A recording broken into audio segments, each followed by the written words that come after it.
Notre pâte a reposé pendant 1 heure. Maintenant, nous allons l'abaisser. Vous pouvez mettre à la poubelle, merci Laurent. Nous allons d'abord fleurer, c'est-à-dire mettre une toute petite couche de farine sur le marbre.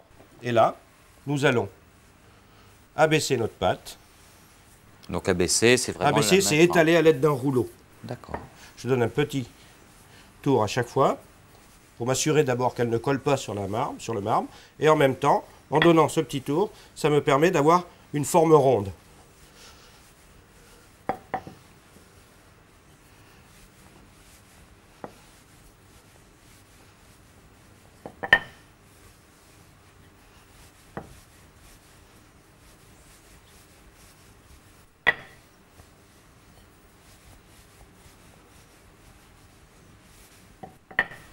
Et je vais à chaque fois, chaque passage, je décolle pour voir si elle n'est pas collante sur le marbre. Et je récupère la farine que j'ai autour. J'évite de mettre de la farine. Pourquoi? Pour éviter de détruire les proportions. Le rapport farine-beurre. Vous voyez là, en faisant ce petit quart de tour, on obtient un joli rond. Voilà, puis je vais regarder mon cercle, vous voyez. Donc je vais découper là, impeccable. Maintenant, le cercle, pour pouvoir faire adhérer la pâte dessus, je vais le graisser avec du beurre froid.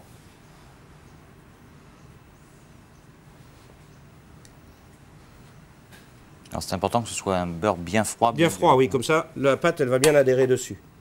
Et je mets ça sur ma plaque à pâtisserie.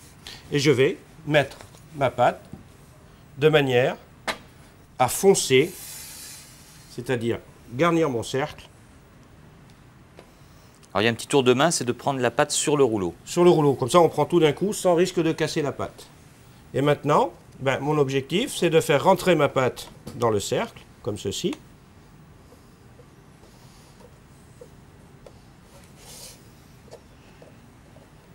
Alors c'est une pâte assez fragile, hein, parce que c'est une pâte sucrée. Hein. Donc on la travaille délicatement.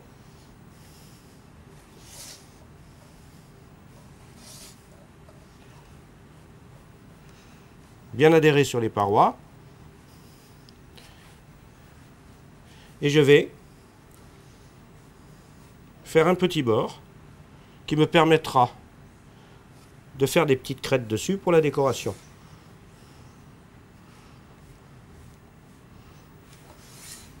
Et qui me permettra également d'augmenter la hauteur de mon cercle pour mettre un petit peu plus d'appareil à citron. Voilà.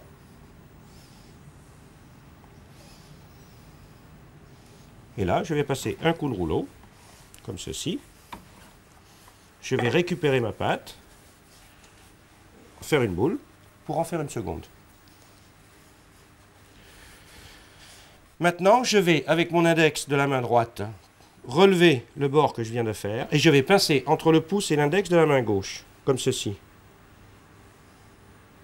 Alors ça, c'est pour faire des petites décorations. Voilà, pour faire des petites crêtes. Ça s'appelle pincer.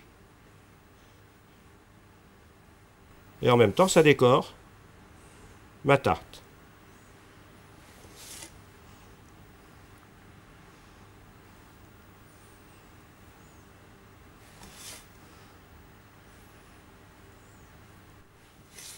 En évitant de déborder, parce que vous voyez le cercle ici, il a un petit retour. Il ne faut pas que ma pâte dépasse.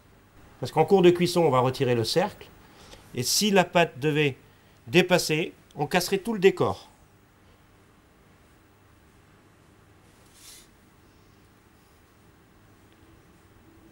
Et je vais piquer la pâte.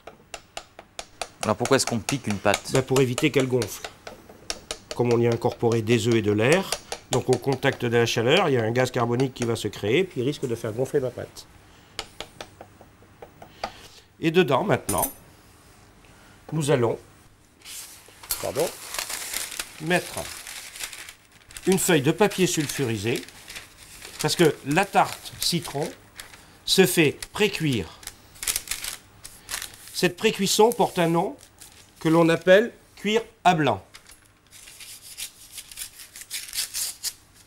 comme ceci. Je vais plier.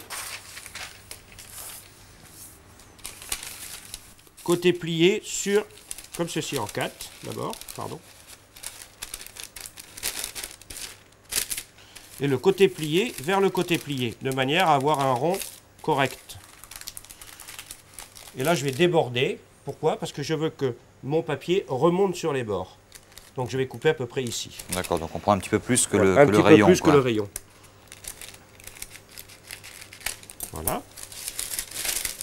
Là, j'ai un rond que je mets à l'intérieur de ma pâte,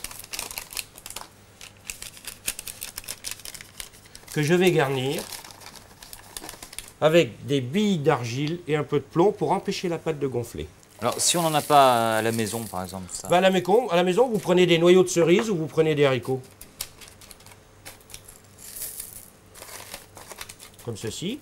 Et là, je vais le laisser reposer 10-15 minutes au frais avant d'enfourner. Notre tarte a reposé pendant une quinzaine de minutes. Je vais la mettre au four à 200 degrés pendant une vingtaine de minutes. Comme la pâte est une pâte sèche, je vais ouvrir le hourat. À mi-cuisson de notre cuisson à blanc, pour permettre la coloration du fond de tarte, on retire les plombs.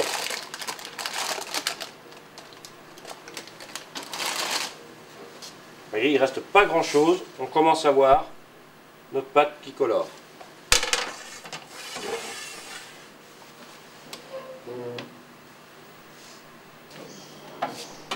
Nos 20 minutes se sont écoulées. À mi-cuisson, j'ai retiré le cercle. Ma tarte est cuite à blanc. Nous allons maintenant la mettre sur grille en évitant de la casser parce qu'elle est très fragile.